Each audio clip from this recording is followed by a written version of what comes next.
কালি পৰহি দিনাখন কংগ্ৰেছৰ মিটিং হৈছিলে তাতে বিজেপিয়ে কিমান হোৰ্ডিং লৈছে কিমান লোৱা নাই এই টুলুঙা কথাবিলাক আলোচনা হৈছিলে যোৱাকালি 2 ঘণ্টা ধৰি জুম মিটিঙত তেওঁলোকে আকৌ কোনে লিক কৰিলে তাৰ কথা আলোচনা কৰিলে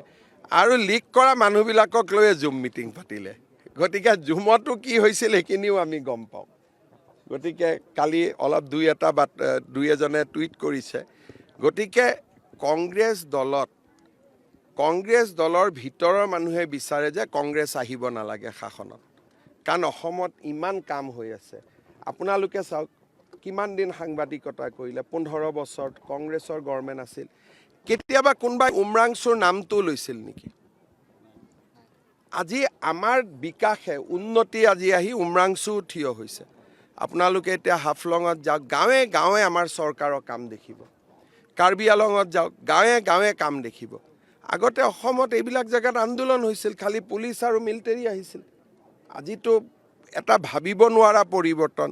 সেইকাৰণে কংগ্ৰেছৰ পৰিয়ালবিলাকেও এবাৰ বিজেপিক ভোট দিব আৰু সকলো সাজু হৈ আছে যে আমি বিজেপিক ভোট দিম সেইকাৰণে কংগ্ৰেছৰ ভিতৰৰ খবৰবিলাকো আমাক দিয়ে আৰু কংগ্ৰেছে য'ত বেয়া কাম কৰে তেওঁলোকে আমাক দেখুৱাই দিয়ে যিকোনো খবৰৰ বাবে যোগাযোগ কৰক 7099017330 লগতে 7099017110 নম্বৰত